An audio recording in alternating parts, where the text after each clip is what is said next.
La première fois que j'ai découvert la musique, c'est quand j'avais 5 ans. J'ai découvert la guitare, puis je l'ai arrêté pendant plusieurs années avant de reprendre quand j'avais 12 ans. Donc ça fait à peu près 8-9 ans que je fais de la guitare, donc j'ai commencé par faire du blues, du rock, de la funk, avant de découvrir la musique électronique en 2012-2013.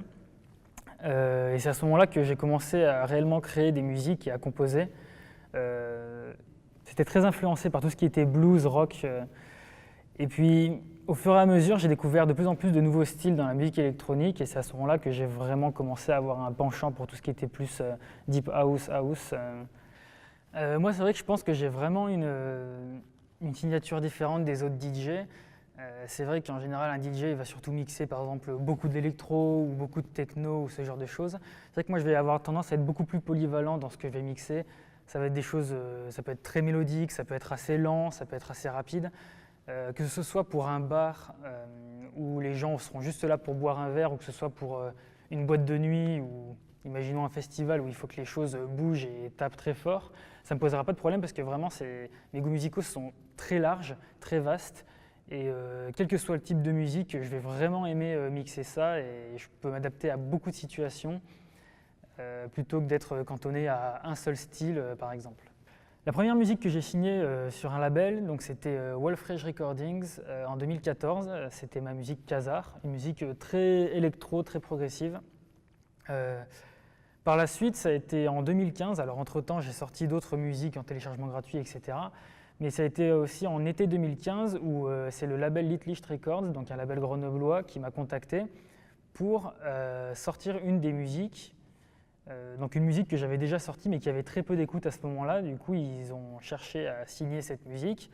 Je l'ai directement retirée de mon compte SoundCloud et on a pu avoir un contrat.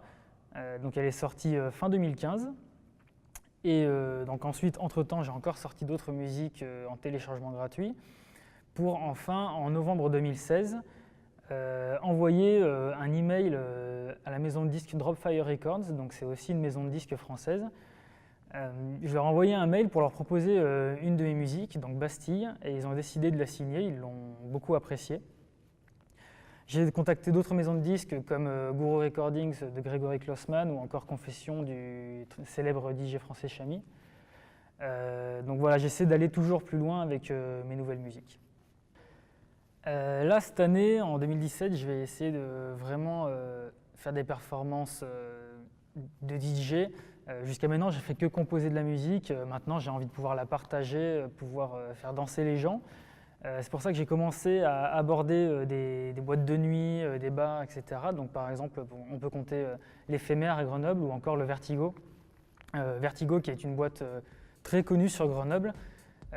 Ils ont reçu beaucoup de grands artistes comme Breakbot, par exemple, de la maison de disques Headbanger.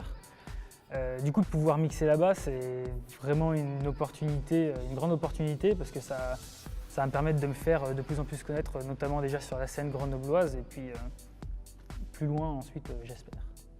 Il y a d'autres clubs aussi dans lesquels je vais sûrement aller mixer. Donc on peut aussi compter l'Ampérage en juin.